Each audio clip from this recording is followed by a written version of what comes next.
Hey there, this is Brandon. For those of you who don't know, I'm the current editor of the podcast. And unfortunately, this episode we had to record in a different location than what we normally would have. So there's a lot of unaccounted for background noise, particularly a bit of clicking and some creaking that I wasn't quite able to edit out. Unfortunately, I'm still rather new to this whole process, and it's a bit of a learning curve for me. So we're still working on figuring out how our setup should be and what kind of processes we need to go through to make sure that our audio comes out as best as possible.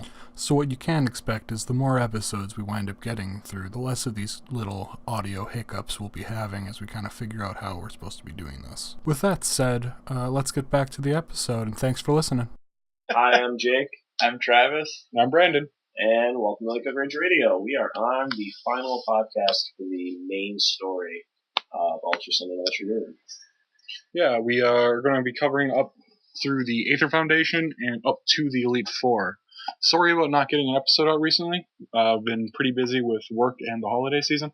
So last time, I'm pretty sure we left off with battling the wonderful Catman Nanu and then setting off for the Aether Foundation. There aren't too many changes until you get to the very end of the Aether Foundation when the Ultra Recon Squad shows up and Gladian and Lusamine have a pretty intense conversation where Gladian's basically like, hey, Lusamine, don't jump in the spooky space hole just because Dad did it and you want to like get some sort of like vengeance for Dad. And she's like, shut up, son, you're an idiot. Come with me, Guzma. And he's like, and they jump in the spooky space hole, and then everybody's just kind of like, well, that was different. Yeah. Which definitely differs from the last game where Lusamine was acting the way she did in some weird like obsession with the Ultra Beasts, rather than like explicitly seeking inquiries about to her missing husband. Yeah.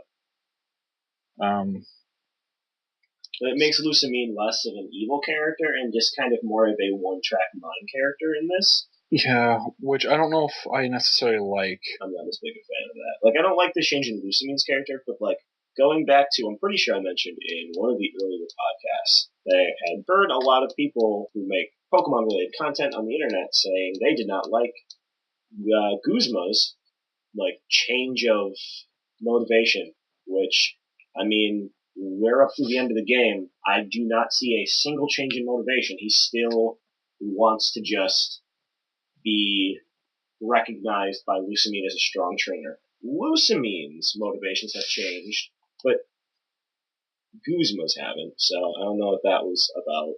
But yeah, just to confirm, Guzma's still awesome. So there's that. Yeah, get the actual name of Gladian and Lily's father, which is Moan. That was actually in the last game. It was? Yeah. Was it? Yeah. You talked to him on Isle of Plenty, and he's got a little thing. It says Moan, ... says things. Yeah, but his name since Sun and Moon. Yeah. No, we didn't know that he was the father. We've known since Sun and Moon. Have we? Yes, we did. How? Come on, dog. When does it so it just says that their dad's name is Moan? Yeah. Lusamine, it says in Sun and Moon in the original Ultra Space Research Laboratory that a lot of the research comes from Lusamine's husband, who is no longer with them, that it was like Dr. Moan or something like that, M-O-H-N. I don't know if I'm actually pronouncing that right, to be fair. And like that's all in there, and then they mentioned that their dad got sucked into Ultra Space, and that's where her obsession came from in the last game. And then the guy's name is Moan. So everybody's just kind of like, well, we assume this, I guess. So there was never explicitly said, this guy who's on an island and has the same name as their father and doesn't have his memories is their father, and has their character decide their father. No. I guess this game was just more upfront about it. Yeah, right. It's like, I generally don't talk to like textbooks and stuff. Yeah. I talk to everything. I must explore the whole world. After, like, the events of Aether Foundation, you kind of just head on out to Pony Island. Yeah, that's you get a ride from... Do you get a ride from Wick, or just, like, does she loan you the boat? I'm pretty sure Gladian... Oh, it's on the Gladian boat? Yeah, I'm pretty sure Gladian drives you there. She just sees you off? Yeah, he sees you off, because then I'm pretty sure, if I remember correctly, he has, like, a brief aside with Lily where he's like, hey, I'm sorry for not being around more, and, like, jumping ship when Mom went nuts about the Ultra Space. And there's like a kind of like, it's okay, brother, I will handle this. And then you as the player character like, no you won't, Lily. I will handle this. You will stand there and smile, and have character development. No, I'm pretty sure it's the player character who's going to stand there and smile. Yeah, blankly into the space, staring at like a wall. Admittedly, I kind of am a little bummed out that Lily didn't get more character development so far in the game. Like, I was really hoping that they would kind of, like, shape her story a little different, like her narrative in a sense. Not much changed from the first game. No. So you show up on the docks at Pony Island, the Seafolk Village, and it's pretty much the same, except for you find Mina really early on, and she's standing up on top of one of the ships. The Whalelord ship, I want to say? Maybe. That one's the I don't diner. remember. Whichever one the diner is. Yeah, so she's all like yo-ho-ho and a bottle of rum. Just standing on top of the boat. Which was what the King of Pirates, or whatever his name is, that King of the Sea Folk. Yeah, whatever, King of Pirates. So the King of Pirates who was standing on top of there earlier, she's doing the same thing as him, and she's like even doing like the laughing, like, ho ho ho thing, and it's very... I feel like that's one of those situations where it's funny, not because it's happening, but because you expected it to be a different thing, and I feel like they do that a lot in this game, like they play on the idea that you have already played Sonic. Mm-hmm.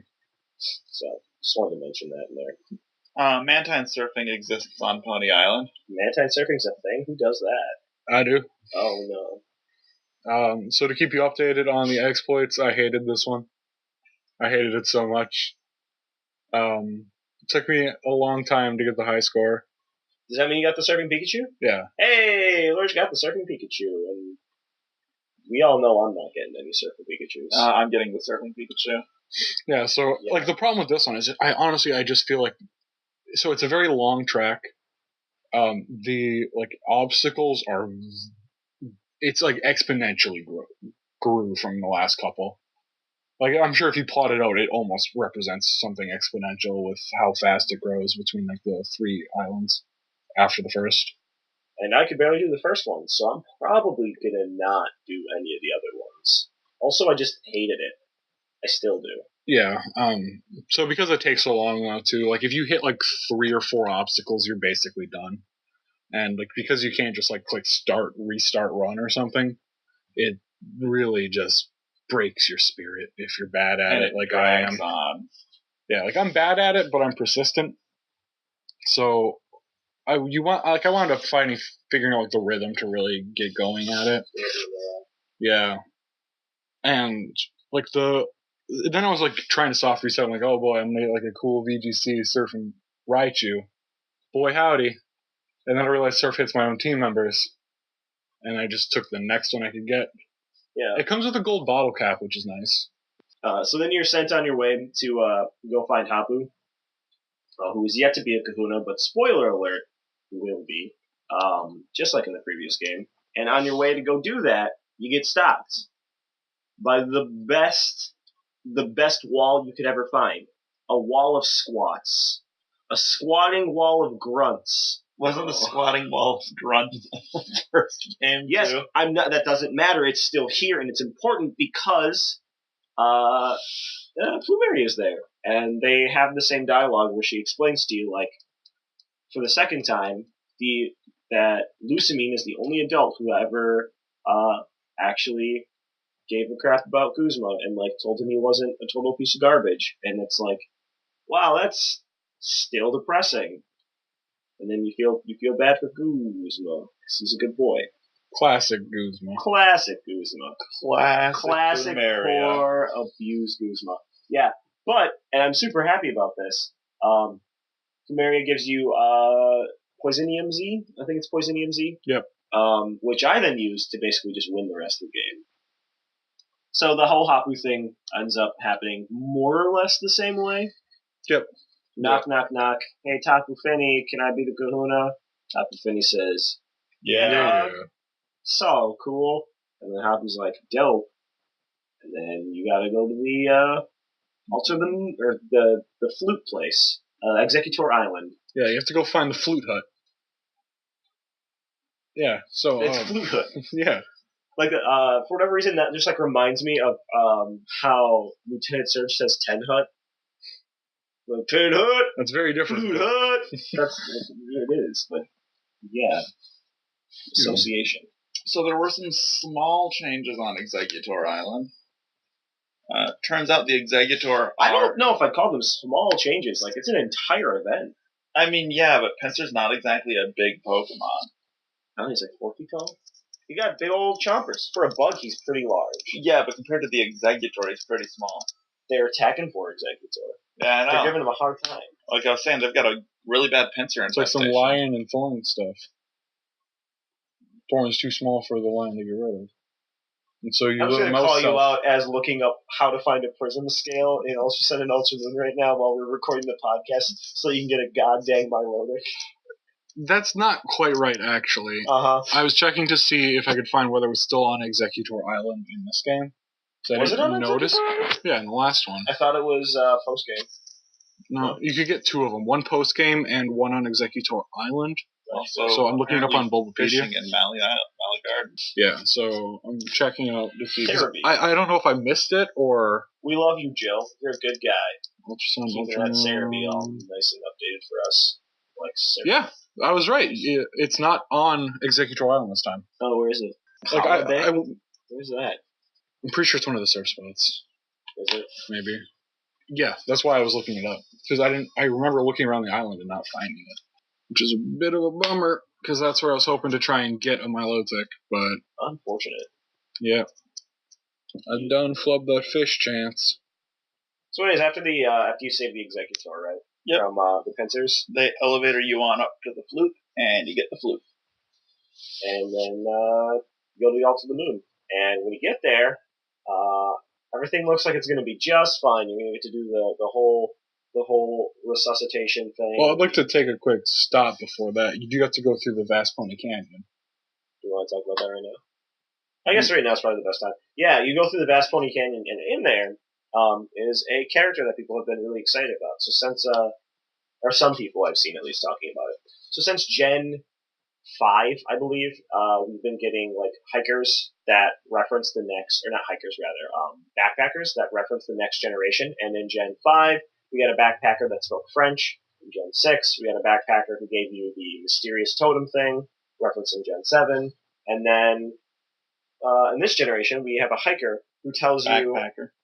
Thank you, backpacker, who says something along the lines of, kids in Alola sure are weird, letting you know immediately she's a foreigner. And then secondarily, like, after battling her, she says, hey, when you're done here, go explore the rest of the world. Kind of leading people to believe, like, hey, this is a character who's, like, hinting towards the next region. And her name is Purdy, which is short for Perdita, which is... Boy, I don't remember exactly the whole line of logic here, but essentially it leads to the... Italian? Yeah, it leads to Italy as being the referenced next generation, which hypothetically would be pretty cool because it lets you connect that to Kalos, so you have like a post game where you can go back to Kalos hypothetically, assuming that they keep the like France, Italy. Assuming the Proximity. Pokemon European Union doesn't disband. Well, yeah. Or exists, I guess. Yeah. We don't want to, well, I mean, there's no real Britain for them to... Maybe that's Maybe it already Brexited. Yeah. What was I going to say now? It reminded me of something. Which is interesting because we have a lot of trains that you can't use in Kalos. That definitely would be all interesting. head south. And Italy is south of France. I just actually put that together right now, so like they're like this train heads south, and it's like okay. But where does it go? And they're like, no, you can't. Where does it go, you ask? Well, it goes south. So we could see another game along the lines of how Gold and Silver were, where you've got a full region, and then post-game in an older region again. That'd be cool. Especially because Kalos is probably the least developed of all the regions to date. Yeah.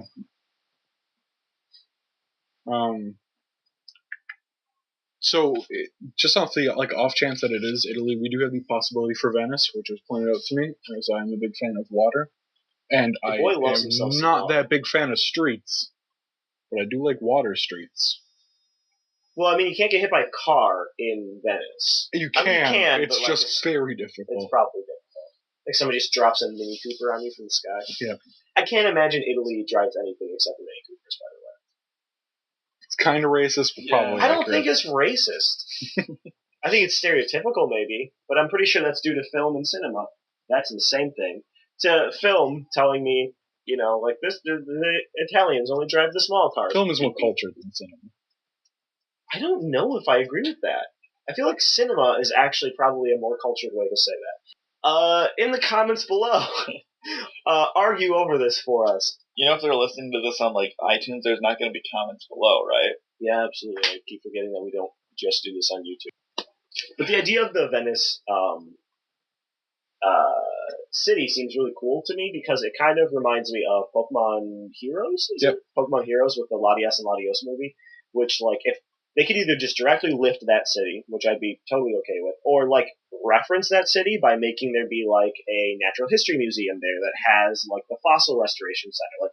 That'd be pretty cool.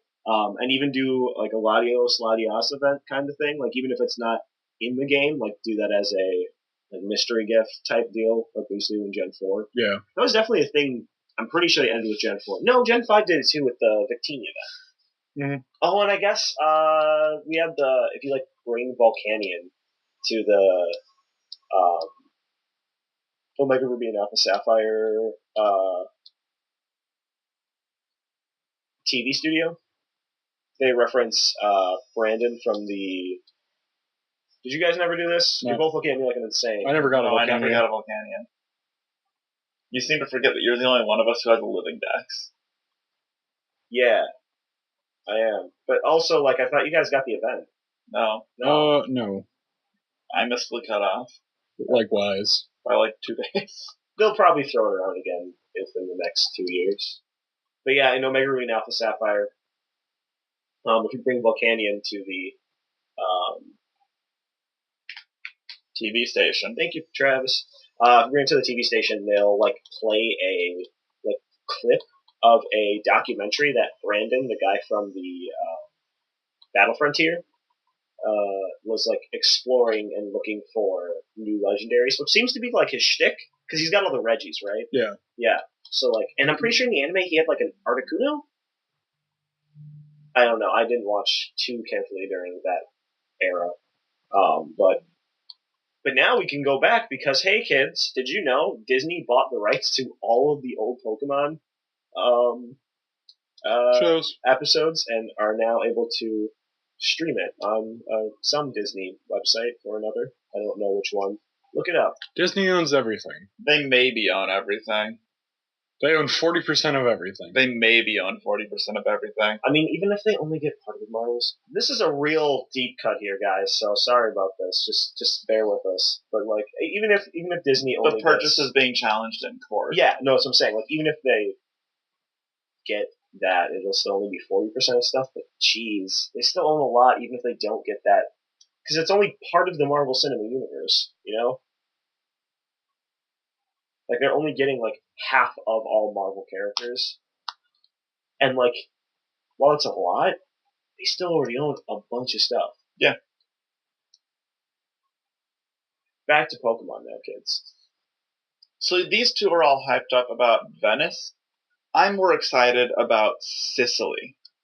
Because Sicily means the mobsters.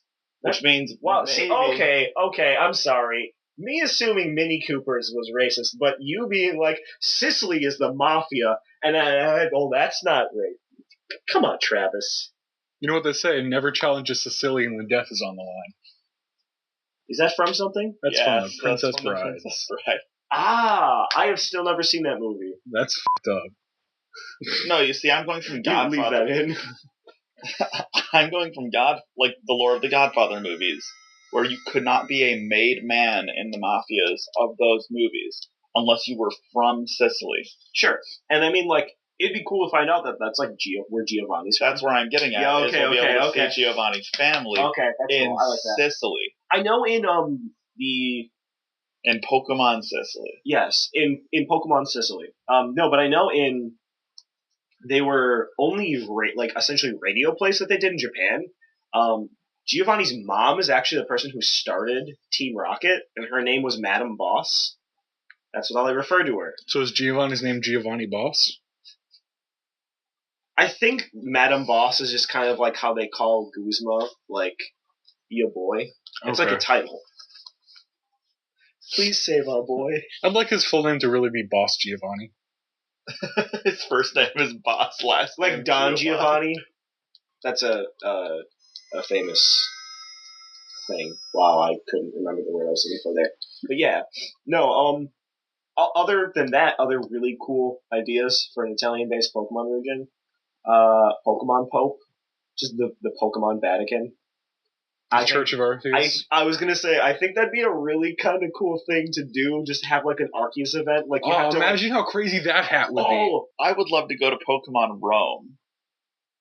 Oh my god, a literal Pokemon Coliseum. Exactly. That's awesome. The Elite Four in a Coliseum? Yeah. Oh man, that'd be awesome. Oh man, they could release the lion. It would be really cool, honest. I was trying to remember what the Pyroar.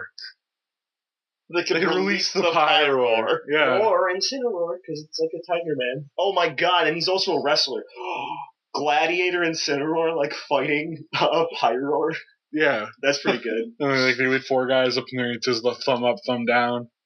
And then they just execute someone. I feel like you'd have to have, like, a known fire-type user.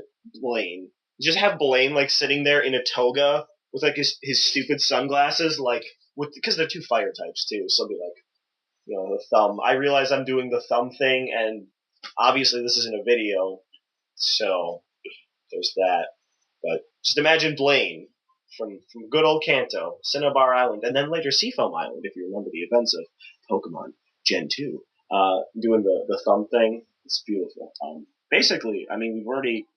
Pretty much if Pokemon does this now, we win, right? Like, yeah, I don't see a feasible way that this could go wrong at all. No. This is just too gladiatorial combat in Pokemon, just like, fight to the death!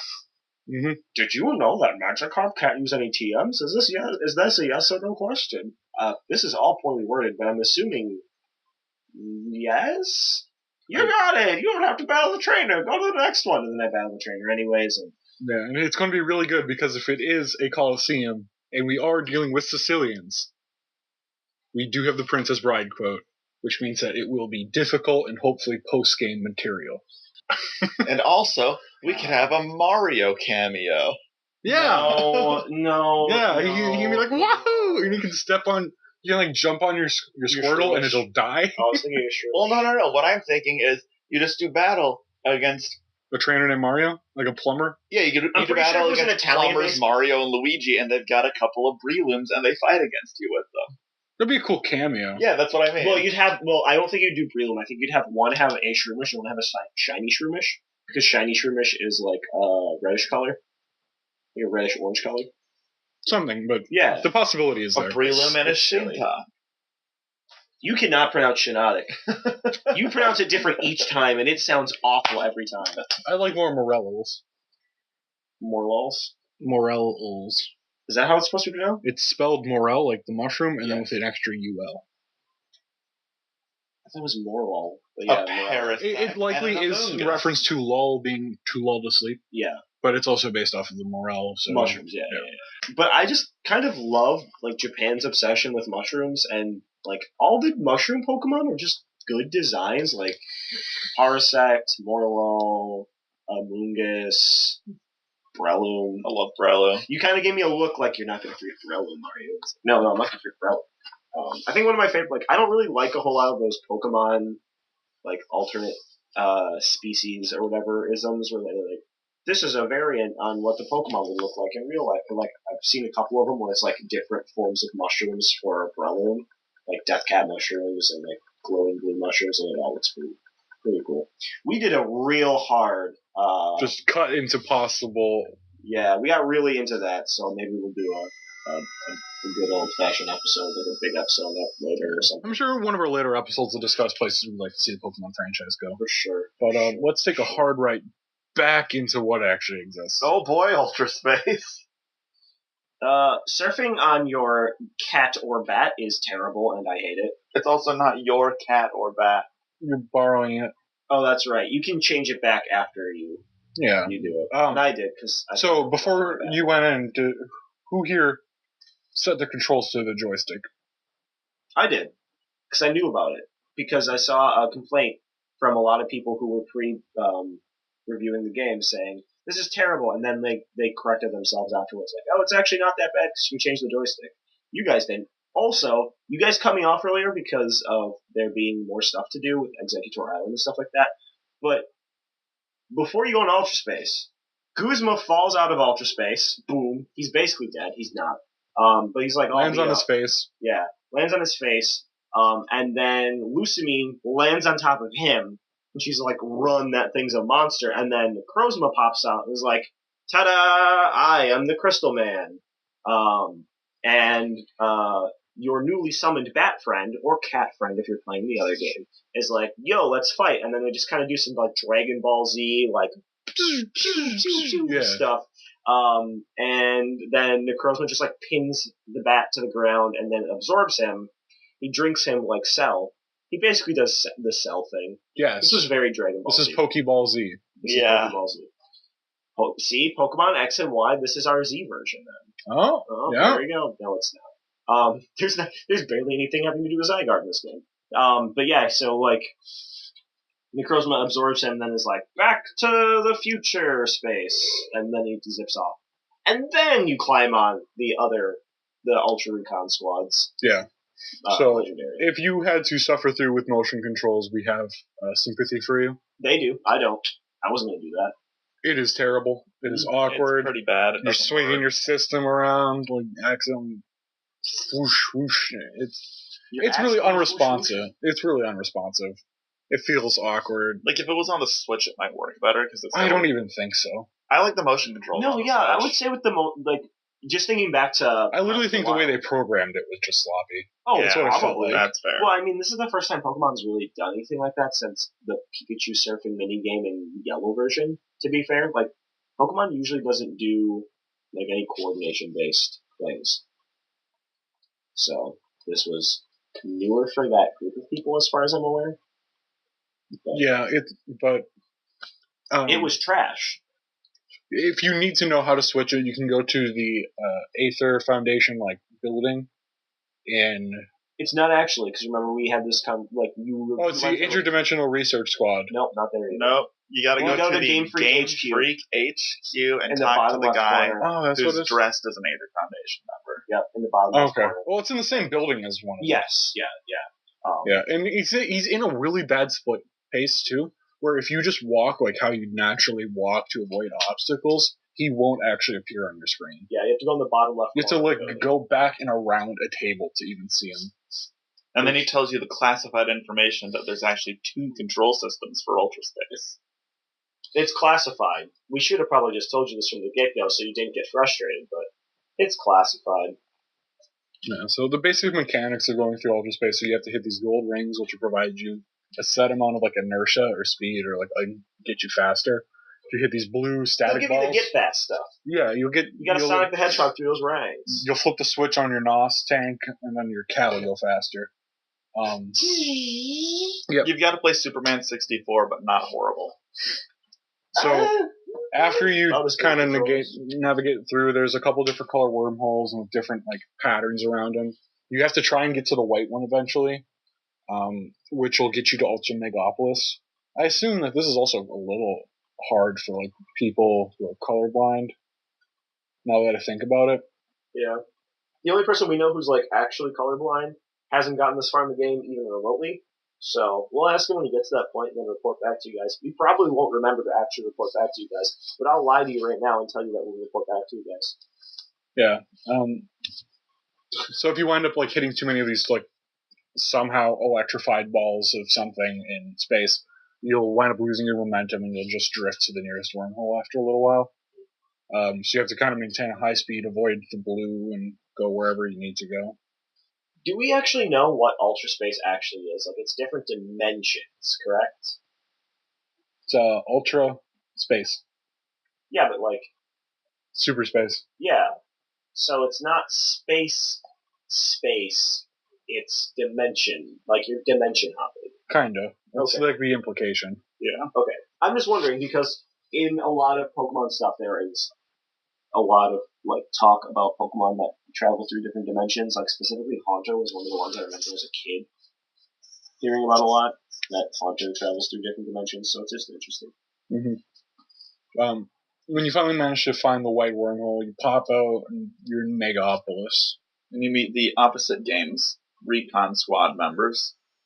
Which I've heard from a lot of people that Ultra Sun has the better Duo? pair of them. Like they're more lovable and have more personality, which I sure hope for the people who play that game because while Travis still adores them, they can't see the thumbs up and the smile, Travis.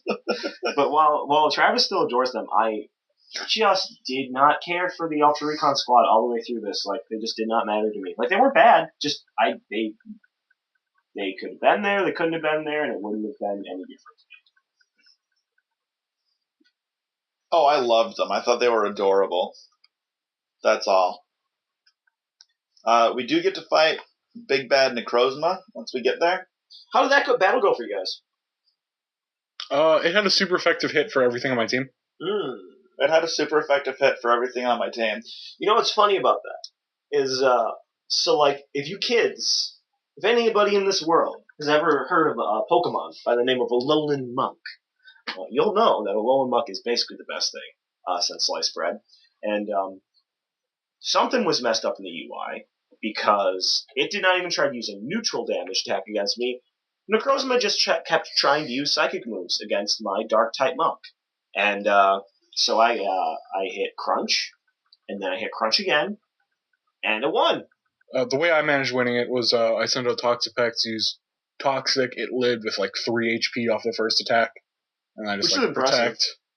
And then I just the rest of my Pokemon just stalled it out, and it died. I taught Mimikyu Will-O-Wisp and waited. Nice. High five for cheesing it. That's so painful. God. I two-shot it, and I felt so underwhelmed. I'm like, this is the... No, it was like one-hitting everything. Yeah. Oh, okay. Because, like, I remember everybody talking on the... No, online. I think you just got lucky. Oh, good. Well, I'm happy about Did you crit with one of those crunches, or did they each just do 50%? Or did you get the first one and it got the defense It drop? got the defense drop on the first one. Muck is the best, guys. Holy crap. Muck is awesome. I love him. He did nothing but make me win. Also, I threw him the Darkinium Z and used that for the first crunch. Or for the second crunch. Okay, that makes sense. Yeah. So yeah, after you beat Necrozma up, he runs away. I think he spits out Nebby first. I think he flies through Ultra Space first and then spits out Nebby at the altar. Yeah. At that point, you have the option to fly using Nebby instead of the other games. No, you're still using the... No, you can switch. Change it. No, you're still borrowing the Ultra Recon Squad's legendary, though. Oh, really? Yeah. Oh. Like, the girl says, oh yeah, you can use our Lunala if you'd like instead of our Solgaleo. Really? Is that what it is? Let me check since I am literally right there.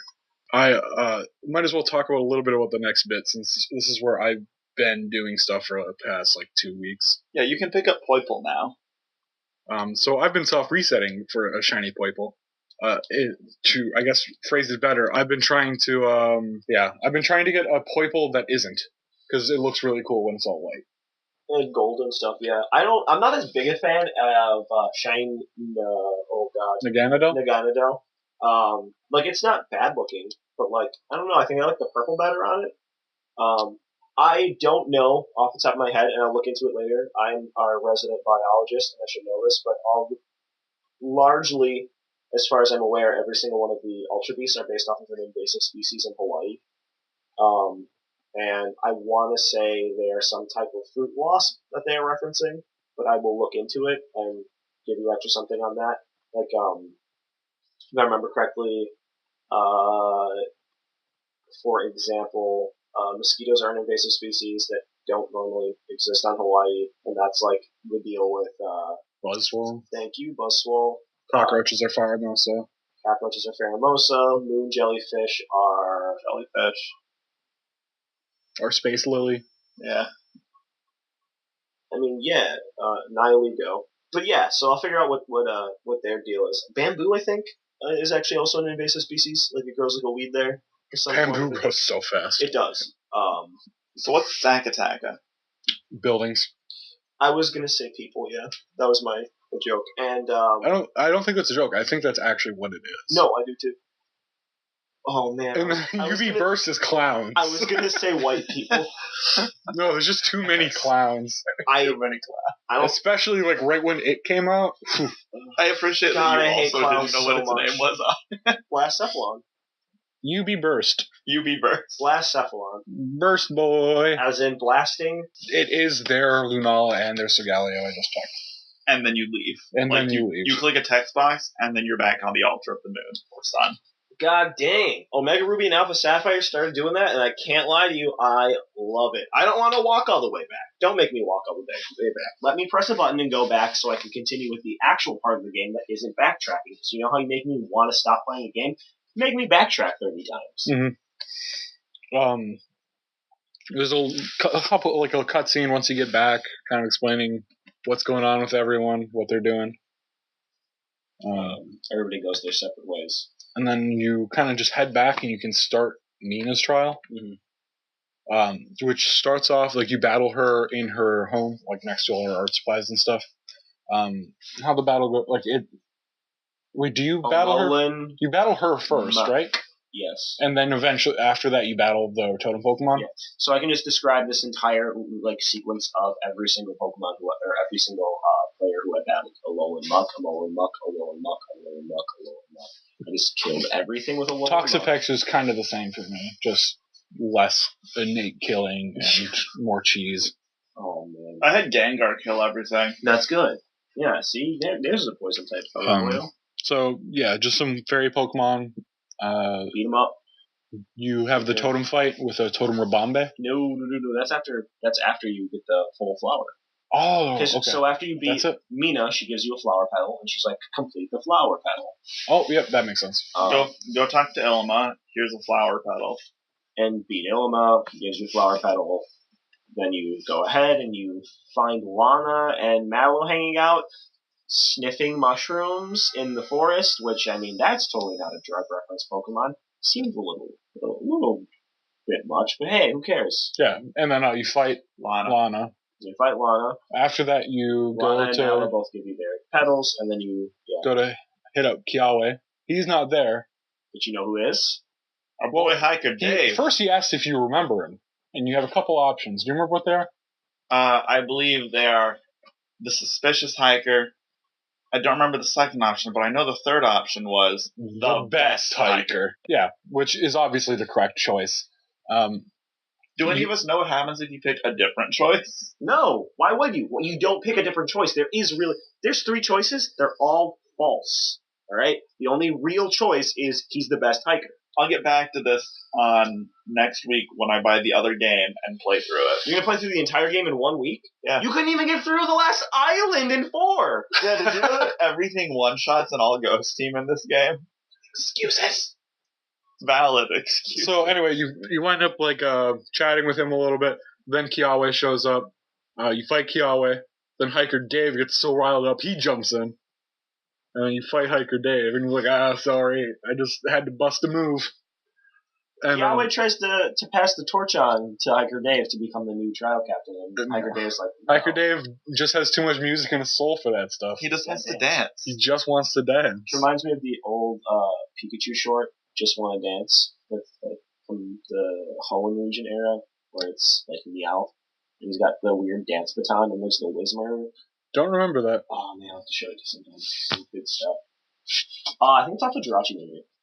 I got that DVD around somewhere. Yeah, so we're doing later. After you do that, you would face... You're Sophocles. Do you even fight Sophocles? No. No, he's just like, yo, my uncle just left. I'm sad now. Here, have my pedal. Alright, that sounds about right. And then you face, Little Ghost Girl. Nope. No. Well, you're supposed to face Little Ghost Girl. Yeah. And then you find... But she's busy. And you find out that Nanu was at the Aether house teaching the kids there how to do the Dark EMZ dance. It's pretty good. He's the best. He's trying to create an army of Meowth users. And then he's just like, there you go, kids. You keep practicing that, and someday you'll be able to use Darkinium Z too. And they're like, yeah, we'll use this to protect the Aether House when Acerola is not here. And then Nanda's like, oh, hey, look, it's you. I guess we're going to fight now. Yeah. So you fight him, and you wind up getting all the petals from talking to everyone. You kind of head your way back, and you start your fight with the totem Pokemon, the biggest Ribombe you ever done seen. So about the size of a Pikachu. A little bigger than a Pikachu. Yeah. So how'd the fight go for y'all? I used Rock Slide twice. Me, I had Tyranitar. I used Stone Edge once. I set You killed Rabombe. it before it was even able to summon something? Yeah. Dang. I set Rabombe and Pelipper on fire. Yeah. It seems like it was a little disappointing for at least us compared to everything else we've gone through in the game. It was very weak. But it's a Rabombe, so like there's It did seem weird that they chose such in a vacuum, Ribombe is just a very weak Pokemon. It's got a lot of cool status moves. If you threw Shinnok, It's just- like if they had done Oh Shinnok, boy, howdy, that would have been rough. like because they gave Rabombe like a just mess of like boosts right off the bat too. Like I think it was like a full two to everything. Yeah. They had done that to Shinnok. Ooh. This actually reminds me of something we missed in our prior discussion. There's no Mom Beast. This game. Yeah, there's no Mother Beast with Lusamine because she doesn't go to get absorbed by the. And instead you just fight her before, during the Aether Foundation. Yeah. And in the last game, that was a very tough fight for me. Yeah, in this game it wasn't. Yeah, because everything on our team got the double stat boost. Yeah. It was just rough, but this time it was just kill the half our Rabombe. team is fairy Pokemon too. So it just felt it just felt the thing is it felt like a weird worse. Why would you have the equivalent of 2 fairy captains? Okay, I guess I can see that. Yeah, it just felt weird. Like how Guzma is kind of an unofficial bunk captain. Yeah. That's what that entire bit feels like, at least. Yeah, so it just seemed a little weird. Also, it just really disappointing, actually. That was such a cool moment to experience in the first game that it was a bit of a shame that they didn't have it in here. But, I just wanted to interject to reference that we missed that. It was good. So we wind up collecting each of the petals that we assemble into just the flower that we had to her. We beat the totem Pokemon. We get our Fairy Z. Frames it for you, I think, and gives you the flower. Yeah, you get your framed thing, you get your Fairy Dance, you get your Fairy Crystal, and you're on your way. What's the description of the framed rainbow flower in the inventory? Let me just stop talking to someone. We've still got that, right? Bag key items. I think you do. Rainbow flower. A flower made of petals you received from captains. It's proof that your growth has been recognized by them. Okay, Cool. so it's just That's essentially gym badges? yeah, I guess. If I remember correctly, looking at it, it reminded me of The rainbow badge. Thank you, Travis. From Erica's gym in Gen 4. Gen 1. She's the 4th gem. I don't know why I said Gen 4.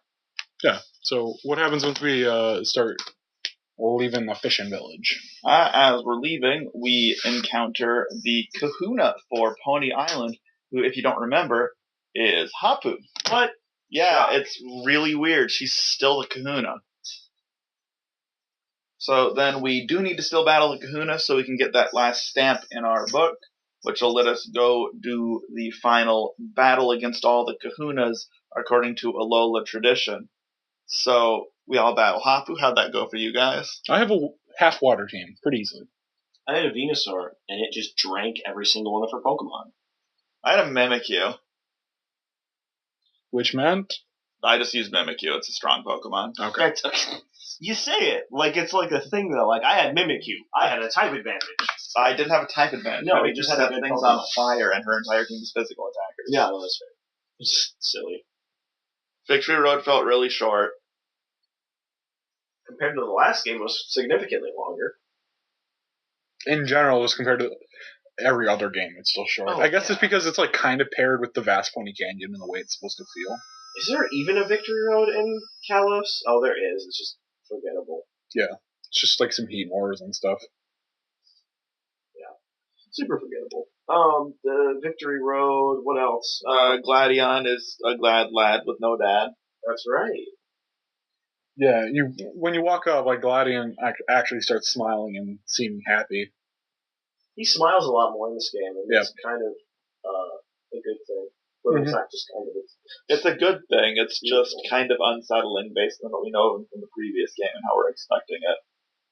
Yeah, well, he's a sad boy. Like, his life kind of sucks. Yeah, so you get a cool fight with him. He lets you carry on with your journey. And then as you're climbing up the Victory Road mountain land, you run into Necrozma in a giant crater. So, what'd you guys do? So, I finished Victory Road, went into my PC, grabbed one of my many available synchronizers, and soft reset it until I got a Necrozma with good IVs and caught it in a luxury ball. I pulled a lily and yelled, "Monster Body!" I just threw a Master Ball at it and put it in my PC where it will stay forever. Why'd you waste the Master Ball on it? What else am I going to put it in the Master? What else am I going to put in the Master Ball? It's got a catch rate of like 80%. I don't know that. I don't care enough. Yeah, I walked out, and my first reaction was, oh no. And then, like, I just kind of walked around the perimeter, and then I found that I could just skip it. Yeah. And I said, not today. And still haven't been back. Yeah, it doesn't. Colress walk up right afterwards? Yeah, after you catch it, Colress walks up and he's like, "Hey, look at this! I invented a thing! It lets you combine a lion with that thing you just caught. And also I invented another thing! It lets you combine that giant bat monster with that thing you just caught. These are Colress inventions number 10,998 and 10,999. Are they, just like the splicers that are used for curing? More or less. Pretty much. I think he based them off of that because he mentioned, yeah, I have some experience with splicing technology. That's all he says. And it's like, oh. Well, no, he's like, the Aether Foundation gave me this tech, and I made it better because I'm Colress and that's what I do. I believe you. It's been a while since I've seen that cutscene, so. But yeah, Colress has a very different vibe to his character in this game than in Black and White 2. Yeah. Elite Four time, right? Yeah, we get to the Elite Four. And, well, first we finally have access to the move reminder. Did anyone take them up on that? No. I didn't bother. Oh, you didn't even bother to get your Shadow Bone? No, I That forgot. you've been complaining about forever? Yeah, I forgot. So I took Necrozma and combined it with a Lunala that I conveniently had in my PC. Conveniently imported. Conveniently imported. So I guess my team had half of an imported Pokemon on it. So you're kind of a cheater. I'm half of a cheater. The Elite Four's a little different this time.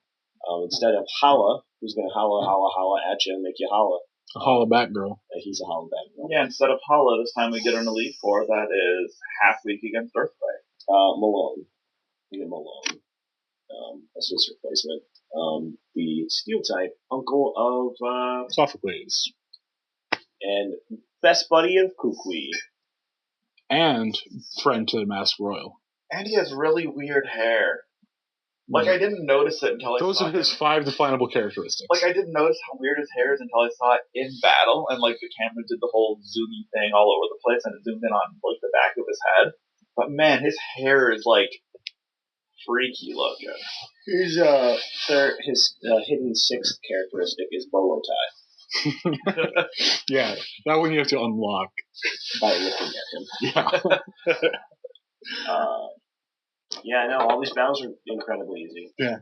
Yeah, not No really much problems else to with say any of them. about You it. had Kahili returning, whose character still got no expansion. We are all disappointed about that. You got... I don't know if we talked about it before, but, like, at least I was low-key hoping that she was related to Guzma. Like, hair color-wise, Guzma's old house has the golf club. She golfs.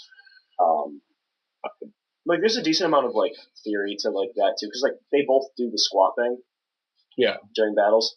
And, like, Guzma has a bunch of second-place trophies, and his, like, second and third-place trophies, and, like, his father considered those to not be successful achievements. And so something's got to be setting a bar higher than that, hypothetically. Healy is actually older than Guzma, so he'd have been her older sister. She would have been his older sister. So, there's a lot of stuff that make it possible, but they still haven't addressed it, and I was hoping that they would. yeah. And also, Ilma has a lot of first place trophies. Yeah, he's also, like, probably somewhere between the area of, like, 6 and 10 years younger than Guzma, though. Who, like, again, I don't remember if it was one of the mangas that confirmed it, but, like, there was actually a confirmation that Guzma's, like, 19, 20, something like that, which was, like, a guess we all had based off of a few things, like, said, such as, like, his emphasis on referring to other adults as adults, which isn't really a thing you do unless you are, like, fresh into adulthood or a child yourself. But I think the fact that Guzma is just super tall and, like, has bags under his eyes makes him look like an older character to a lot of people. And the white hair. Yeah, but that's just kind of like Platinum blonde. Yeah, anime BS. But yeah, so you go all the way up to who's all the members? You got Malone, you beat Post Malone, Olivia. You got Olivia, and she does the hip thing. She does the hip thing. And That was the only one I still had trouble with, actually. With Olivia? Because she has so many sturdy Pokemon. I still had a little bit of trouble with Acerol. No, I had trouble with Malone. They did? His Bisharp. That's fair. My entire team is Ghosts. Bisharp is very fast and has Crunch. Malone's team was mostly just swept by Was it not Tyranitar using Earthquake. It has some dark move. I don't remember what It doesn't even have Jaws, so I'm pretty sure it was Night Slash. But that's just hypothetical. Yeah. I burned through a lot of revives after Malone's battle. Yeah, I used a couple after Olivia's. And then we've got Acerola again. I think I used 2 full restores the entire time I was playing before. My team was fairly balanced. Mm-hmm. And the Alolan-Muk'd. And Alolan-Muk'd. And Alolan-Muk'd. Yeah, the other battles aren't really changed much, if at all, until you get... I actually want to make a quick interjection here. Mm-hmm. How does that, the bird, the toucanon, how does that burn beak thing work? So it's Focus Punch, but during the Focus Punch part of it... But you can't interrupt it. If you hit it, you burn yourself, and then it hits you. It will always go last, which is like its downfall. But it gets priority burn, too? Yeah. That move seems busted. If it was on a good Pokemon, it would be busted. Yeah. But the fact that you're probably just going to switch to something that will use, like, Thunderbolt on it? No. I feel like if that was, like, on a Talonflame, or, like... That'd be pretty sick. Or anything bulkier, even. Moltres. This is a good Pokemon. No, in a vacuum, that move always seemed busted to me. Yeah. I don't know what its base power is, though. I feel like what's the move called? Beat Blast. Beat Blast. According to Searby, it has base power 100 and 100 accuracy. That's an Earthquake. Flying type directed Earthquake, so... Flying type always goes last Earthquake with the priority burn. Yeah, it's pretty okay. Maybe priority burn. What's the priority on the charge up? Do we know? It lists speed priority -3, but it says that it moves first in turn to charge. So I guess it's probably got like a +6 for the initiation. Yeah. And I'm assuming it might be like a +5, so it goes before Protect. Unless Protect is on +6, Protect's +5. I think Protect's like +3. Is it? Let's check Focus Punch priority. That probably is, yeah, fair. Because really is what it is a Focus Punch. Is Focus Punch based on 100? I think Focus Punch is 150, but it gets interrupted. Yeah, it can't be. Yeah, 150. Yeah, that makes sense. I can't find where the charge on it is. Yeah, it just says that it does it first. Which, yeah, isn't helpful, but it's whatever. It's what it is. But the actual attack happens. It seems like be a good attack on, like, a really good Pokemon, but, like, as is, Toucanon being not good, I'm yawning through this entire sentence. Toucanon being not that great. Yeah, it looks like it take place at the equivalence of +6, but +5 is Helping Hand, which is the naturally highest. Then +7 would be switching out or using items. No, I think... Oh, no, So actually, the scale would go like +5 Helping Hand, +6, probably This would have to take place, because Pursuit is higher than switching out. Yeah. But only if they switch out. Yeah. So, maybe it's +9? No, because it would happen after switching out. Right? Yeah. It'd have to happen. So the absolute weirdest thing would be Pokemon using Pursuit while another thing switches out, and then Pokemon uses Beak Blast, and you'd have to see how the dialogue happens. But that's not really relevant, I guess. It's just it's just interesting thing to think about. Yeah, discussion. So then we get to head up over to the big chair. So we get to head up to the big chair, and Kukui's all like, "There's one more person you got to battle," and of course they're head faking here, and it's me. But just kidding. It's actually this kid over here, How, who is also your rival. Do you remember Gen 1, guys? Hey, guys, do you remember Gen 1 when your rival was the champion? This time you're the rival. I mean, that was the entire idea behind this. Yeah. That's pretty good, though. But yeah. And How says you're his hero. I bet he does. I wasn't paying attention. No, by the end of the game, I actually liked Hal way better. Yeah. They gave him more character depth. They made him overcome, his attitude problems. And he still likes to gorge himself on Malasadas. Yeah. Maybe this time, though, he'll split one at the end instead of just eating the whole bag of that frickin' monster. Well, no, you see, Wick found the solution. She's like, here, I got a big Malasada for each of you, and also you can have type null main character person. How you only get the Malasada. It's a consolation prize. Yeah. You both get the consolation prize. I heard you didn't split them last time. So no Pokemon I'll for you. split the type null with you. Oh, God. It's like King Solomon. Yeah, cut the baby in half. You can have the mat. I'll take the top part. Referencing the John Mulaney. Right? No, I know you are. Yeah. Like, you're a father now. You don't want him to cut the baby in half. Ah, you must be the father. No, I just don't want him to cut the baby in half. King Solomon was very wise. King Solomon was a madman. Yeah. Yeah, so you beat How. Fight with How goes as most fights with How do go. Yeah, you try and knock out all of his Alolan-Muk'd. Pokemon. Yeah. Even if he's your teammate, you try to knock out all of his Pokemon. Yeah, it's just conditioned at this point. It's like a Pavlovian response to seeing Hal on the screen. Pavlovian. I don't care. Who's Pavlov? So we beat Hal. I'm really glad for this. Just that. And then the credits roll. And we finally get the one thing I've been wanting on this game. There's no dialogue. But in the credit roll, you see Guzma and Plumeria walk out together and stand in front of Team Skull members, and Guzma turns around and he's got the red X on his back. And all the Team Skull members are like, and Plumeria's doing hand motions so that you know that she is gesticulating and talking to tell them Guzma's disbanding Team Skull. And they all run out of the room. And Guzma kind of gives a sigh.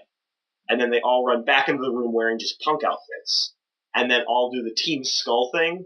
And then, Plumeria just kind of gives him a smile, and Guzma just kind of is like, oh, he's got his back turned to him still. Yeah. Probably trying not to cry. He's crying. I guarantee he's crying. Really. The second that camera cuts, that boy cries. And then that's really the only thing I really remember out of the credits that stood out to me, to be honest. There's a couple other changes. Sure. In the first game, there's a party on Melee that has everyone doing the Z dance, and then in the background there's Nanu. Yeah, he's doing the roar. Yeah, but this game it's Mina in the background doing the fairy thing, which is weird because I'm pretty sure Mina was part of the foreground in the last game. Yeah. Yeah, I'm not super sure. It was just kind of weird. A couple of little changes here and there. We see a cutscene with Zygarde in it, letting you know that he's still in the game. He's a waddling around. Yep, Zygarde's post-game in this one, if I remember correctly. I'm going to finish the Totem stickers first. I've only got 12 left. I'm not even going to bother sitting here. I really want the Totem Kamua. That seems cool. He's already big. He's a big boy, but Kamua is just I don't know. I have this weird distaste for fighting types in general. Because they beat up dark Pokemon. Yeah. That's actually not the reason why. I don't know. No, Like, I like some dark Pokemon, but like... I don't know. We know you like Umbreon. We know that you spent your entire playthrough riding on Alolan-Muk'd's back as he carried you. We know that you like Alolan Persian. You like your Beepus. Beppis. Thank you. Whatever. Beepus. We know you like... Hello, this is my son Beepus. Yeah, because that's so much better than hello, this is my son Beppis. Beppis sounds better. They sound just as bad as one another. But yes. Altogether, I do like dark types, but I don't think the reason I don't know, just fighting types in general don't really appeal to me. The fighting types that I like are the ones that don't look like fighting types, you know what I mean? Like Heracross, Beware, Breloom, Chestnut. Like, I love those Machamp. Pokemon. No, Machamp I do actually hold some affection for, but I think that's out of nostalgia more than anything else. It's because it's the first rare card you get in the Pokemon TCG. The video game? No. If you started with Pokemon TCG back in the day, you got the starter kit from your parents for Christmas. And the rare in that had the foil Machamp. Yeah. That's why everybody had a million. Yeah. Hollow Machamp is like the OG. That's what you start with. Yeah. Okay. No, I didn't actually get any Pokemon cards until way later. That's why when they Gen came 2. out with the e-reader and the Pokemon cards that read on the e-reader, it came packed in with Machamp and the rest of his line. Oh, really? Yeah. Oh, that's kind of cool. I like Nice. that. That's the thing I just learned. Yeah. The e-reader was a cool thing. I wish they would do something like that again. And they kind of have with the QR codes. I wish they expand upon it. I think that would be an interesting thing to do. Is like amiibo. Like they have amiibo cards already, and like in some way making collectible Pokemon amiibo cards. But that also seems like that's a weird slippery slope into. I'm sure that would also affect like flexibility and dexterity of the card. Yeah. Well, I don't know if I would make them like playable in the TCG. I think I would just make like. You could definitely have it with like a QR code or something so that it gets read by like your Switch or your system, your 3DS. It's an idea. I'd like a cool missing no card with like the QR code. Inside of it? That's a cool idea. For whatever reason, when you said missing no, it reminded me earlier of my thought process that like when you're in the ruins in the hypothetical realm region, like unknown being everywhere would be cool.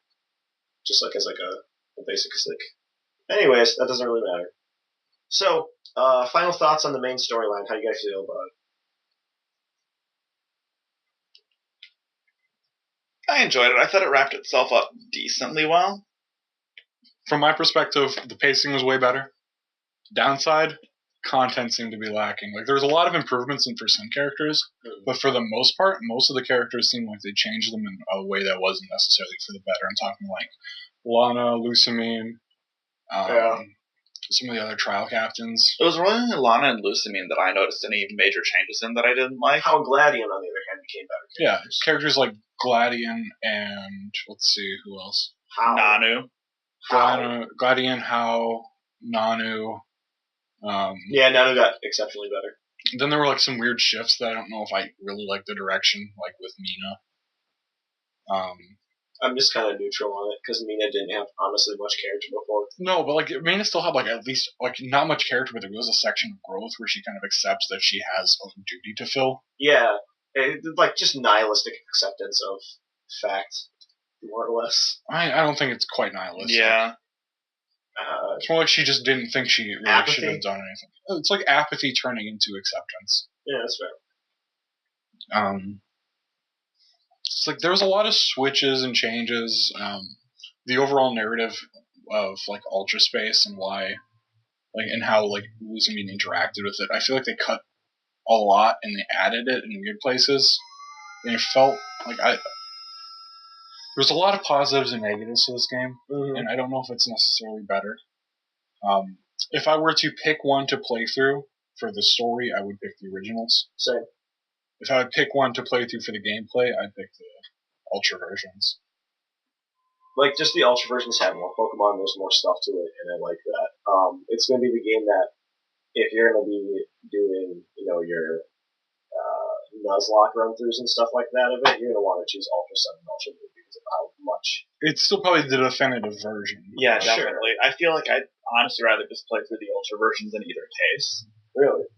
Yeah, but also I had a much slower playthrough, like, in terms of how long it took me. Yeah, we know. Just kidding. Yeah, overall, like, I like the games. Do I still think they're worth buying? Yes. But, no, it's interesting. The one thing I wanted to comment on real quick is, so I decided to go back and check on Team Skull, because you have to, post-game. And if you go back, you can get your Skull Tank, and see that a lot of the Potown has been abandoned, more or less, actually. Then I was like, okay, that's weird. Nobody's really hanging out here. So then I go back to the Oasis outside of Tabu Village, right? And looking there, Guzma is squatting outside of Flumeria's Trailer? yeah, her trailer park trailer or whatever, and he's saying like Flumeria's really getting pumped. She's going to do the trial challenge and stuff like that, and get really into like training and stuff like that. And I'm going to help her out. And like they actually gave them interaction, which is nice. And like Not really interaction so much as like they address each other outside of that one cutscene. yeah, Yeah, And, because before it was just kind of... They're never really on screen together before that. yeah, and that was like a big problem, and I appreciate that. And we are going to do something about the rainbow. Like we'll have a conversation about the Rainbow Rocket stuff after all of us have finished it. But we haven't really. I just barely started that. I know Brandon may have started it, but I hope there's more to do with. I know there's more to do with Guzma, like that's a given. I hope there's a little bit more to do with Mary as well. But overall, it seems like a pretty quality game. Yeah, I suppose that pretty much wraps up our discussion then. I would say so. Next time we'll probably be covering up through some of the Post game stuff. at least like talk about the battle tree a little bit, I'm sure. We'll see you next time, and if you want to know when that next time is, you can follow us on YouTube at Lake of Rage Radio. Hit the little bell thing. Like, not trying to be those guys, but since our upload schedule is so erratic, it's probably better if you actually want to hear what we have to say. We can also be found on iTunes and on Stitcher. Yep, and some of your other favorite podcast apps. And we're also on SoundCloud, and we're going to be Lake of Rage Radio on every single one of those. Yeah, with that said, Bye. later.